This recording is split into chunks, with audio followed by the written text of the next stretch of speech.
मुकुंद माधव गोविंद बोल, केशव माधव हरि हरि बोल। कृष्ण कृष्ण बोल, कृष्ण कृष्ण बोल। राम राम बोल, राम राम बोल। संक्षिप्त आनंद रामायण पूर्ण कांड, तीसरा सर्ग। श्री राम जी का ससैन्य गंगा जी के उत्तरी तट पर सेना निवेश, नल आदि सोमवंशी राजाओं के साथ श्री राम की सेना का भीषण संग्राम। श्री हनुमान जी का श्री राम सेना के मृत वीरों को द्रोणाचल पर्वत की औषधि से पुनः जीवित कर देना, लव कुश तथा श्री राम के अन्य भाइयों के कुमारों का सोमवंशी राजा नल आदि के साथ घनघोर युद्ध। श्री रामदास बोले, हे विष्णुदास, श्री रामचंद्र जी अनेक देशों को धीरे धीरे पार करते हुए अपनी सेना के साथ 11 दिन में अयोध्या नगरी से हस्तिनापुर पहुंचे। श्री राम जी के आगमन का समाचार जानकर सुषेण अपने साथ भारी संख्या में वानरी सेना को साथ लेकर शीघ्र ही उनकी अगवानी के लिए गए। वहां पहुंचकर उन्होंने श्री राम जी तथा सीता जी को प्रणाम किया और युद्ध का सारा समाचार उन्हें बताया और कहा, हे राम, हे महाबाहु श्री राम, आपके प्रताप से मैंने 14 दिनों तक इन सोमवंशियों के साथ अत्यंत घोर संग्राम किया है। अब तो आप स्वयं आ गए हैं, तो फिर ये भूतल पर कहाँ टिक सकते हैं। सुषेण के वचनों को सुनकर प्रभु श्री राम ने उन्हें आश्वस्त किया। तदंतर श्री राम जी ने गंगा जी के उत्तरी सुंदर तट पर सेना का पड़ाव डाला और शत्रुओं की सेना का निरीक्षण किया। उस रात्रि को वहीं व्यतीत कर दूसरे दिन प्रातःकाल ही रघुनंदन श्री राम ने वानरों को युद्ध के लिए प्रेरित किया। इसके पश्चात उन वानरों ने श्री राम और सीता जी को प्रणाम किया और फिर वे गंगा जी को लांग कर बड़ी ही प्रसन्नता के साथ युद्ध के लिए चल पड़े। तदंतर उन वानरों ने भयंकर सिंहनाद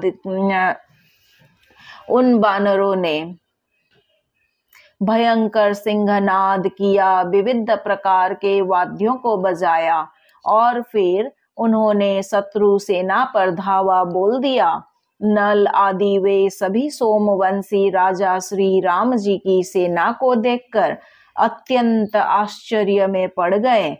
वे चकित थे, भयभीत भी थे, किंतु फिर भी वे बड़े ही वेग से युद्ध में डट गए।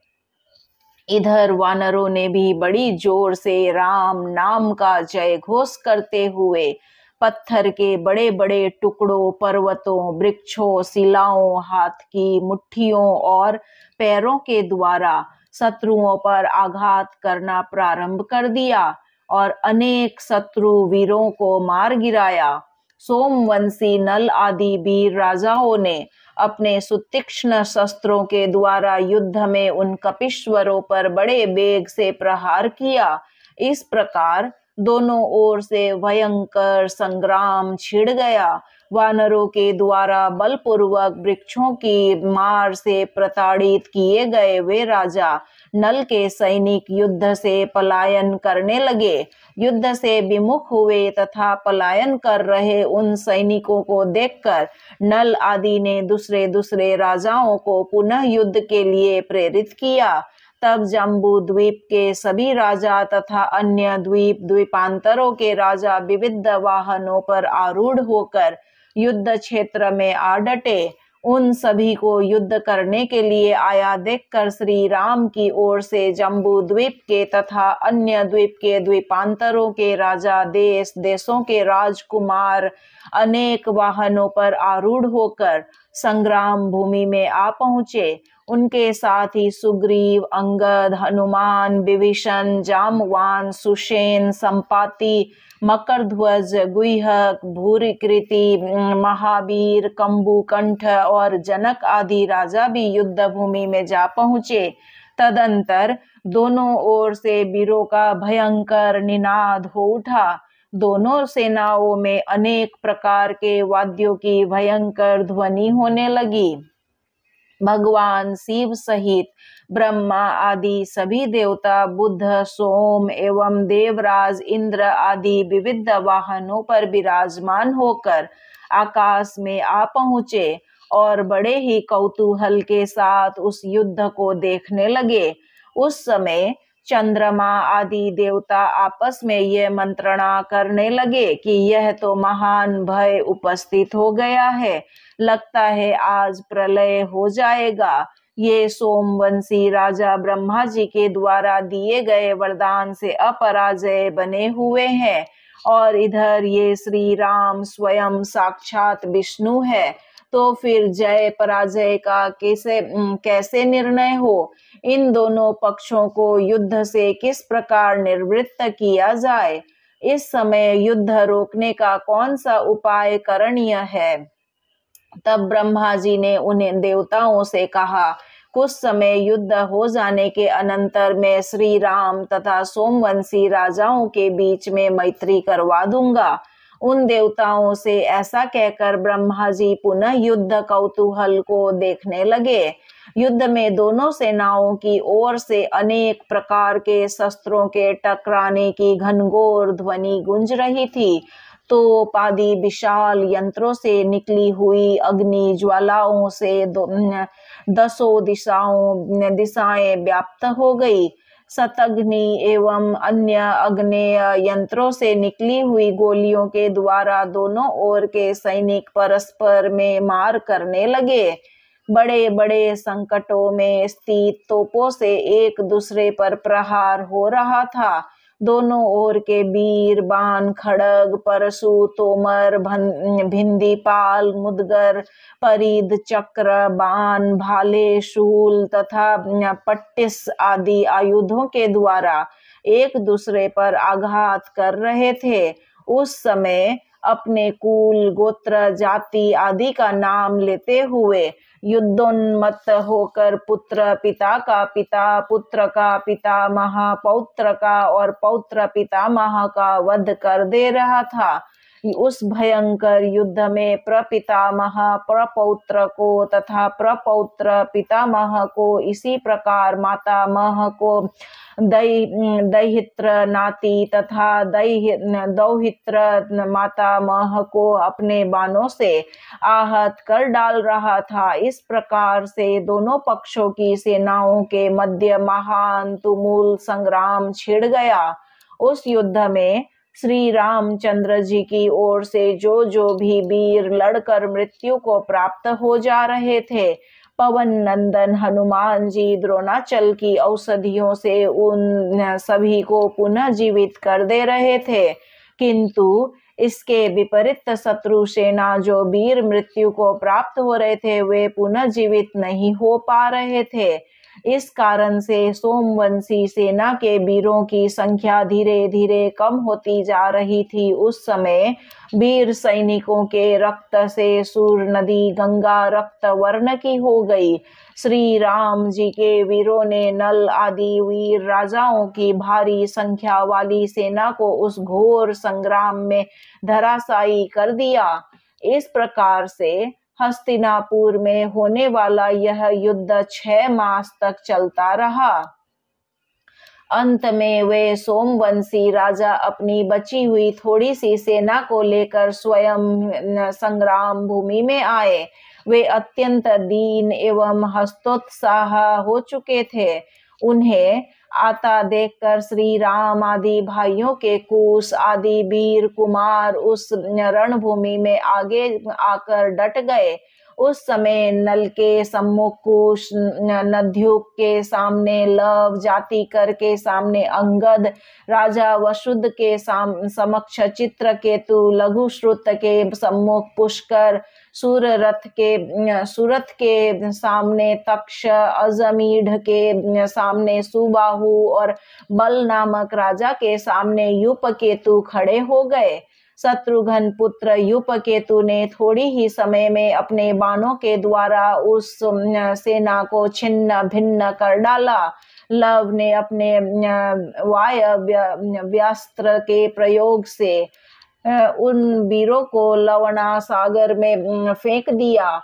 तब पर्वत के समान विशालकाय नल आदि उन 7 सोमवंशी राजाओं ने श्री राम जी के पुत्रों के साथ भयंकर युद्ध करना प्रारंभ कर दिया। अपनी सेनाओं से रहित वे राजा उसी प्रकार प्रतीत हो रहे थे जैसे डालियों से रहित वृक्ष खड़े हो। कुश ने उस युद्ध भूमि में अपने बाणों से राजा नल को बींध डाला। कटे हुए अंगों वाले राजा नल ने कुश पर तीक्ष्ण बाणों को छोड़ा। तदंतर कुश ने अपने बाणों की बौछार से नल के रथ के घोड़ों के रथ की ध्वजा, उसके धनुष, छत्र तथा सारथी को आहत कर नल पर बाणों की वर्षा की। उधर लव ने अपने बाणों से नद्युक को बींध दिया। नद्युक ने भी अपने बाणों के आघात से लव को व्याकुल बना दिया। तब लव ने बाणों की वर्षा से नद्युक को रथ विहीन कर दिया। इसी प्रकार जातिकर को अंगद ने और अपने बाणों के द्वारा आहत कर दिया। जातिकर ने परिघ के प्रहार से अंगद को चोट पहुंचाई। तब अंगद ने अपने बाणों के प्रयोग से जातिकर को भूमि पर गिरा डाला। लक्ष्मण पुत्र चित्रकेतु ने अपने बाणों के प्रहार से राजा वसुद को उसके रथ से उठाकर दूर फेंक दिया। यह एक अद्भुत घटना थी। राजा लघुश्रुत ने भरत पुत्र पुष्कर की छाती में बाणों का प्रहार किया। इस पर पुष्कर अत्यंत क्रुद्ध हो उठा और उसने अपने बाणों से लघुश्रुत को उसके रथ में ही दीवाल में तस्वीर के समान जड़ दिया और बड़े ही उच्च स्वर में दुंदुभी का निनाद किया। इधर राजा सूरथ ने भरत पुत्र तक्ष पर बाणों की बौछार प्रारंभ कर दी। तब तक्ष ने अपने बाणों से उसी प्रकार उसे रथ सहित आकाश में उड़ाकर घुमा डाला जैसे किसी शुष्क पत्ते को हवा आकाश में उड़ाकर घुमा देती है। इधर अजमीढ़ ने देखा कि श्री राम आदि भाइयों के पुत्रों ने हमारे पूर्वजों को व्यथित कर डाला है, तो उसने बाणों की वर्षा प्रारंभ कर दी। तब शत्रुघ्न पुत्र सुबाहु ने अपने बाण समूह से उसे रथ से गिरा डाला। तब अजमीढ़ झट से एक दूसरे रथ पर चढ़ गया और कुश आदि वीरों को मारने की इच्छा से उसने क्रोध पूर्वक उन पर पवनास्त्र का प्रयोग किया। यह देखकर शत्रुघ्न पुत्र यूपकेतु ने उस पर पन्नागस्त्र छोड़ा। उस पन्नागस्त्र से प्रकट हुए करोड़ों सर्पों ने पन्नास्त्रों से निकली उस संपूर्ण वायु को पी डाला। इस पर अस्त्र विद्या को जानने वाले रथ सवार राजा नल ने उन सर्पों के वध के लिए श्रेष्ठ गरुड़ास्त्र को प्रयोग किया। उसके पराभव के लिए कुश ने भयंकर राक्षस शस्त्र का संधान किया। तब राजा नधुक ने उस अस्त्र की निवृत्ति के लिए शीघ्र ही अग्नेयास्त्र का प्रयोग किया। तब क्रुद्ध होकर कुमार लव ने उस पर मेघास्त्र छोड़ा। इस पर लघु श्रुत ने पवनास्त्र का प्रयोग किया। यह देखकर हनुमान जी ने अपना मुख अत्यंत विशाल बनाकर खोल दिया और वे शीघ्र ही उस समस्त वायु राशि को पी गए। फिर उन्होंने बड़ी ही घोर गर्जना की, जो मेघों की ध्वनि के समान भीषण भी थी।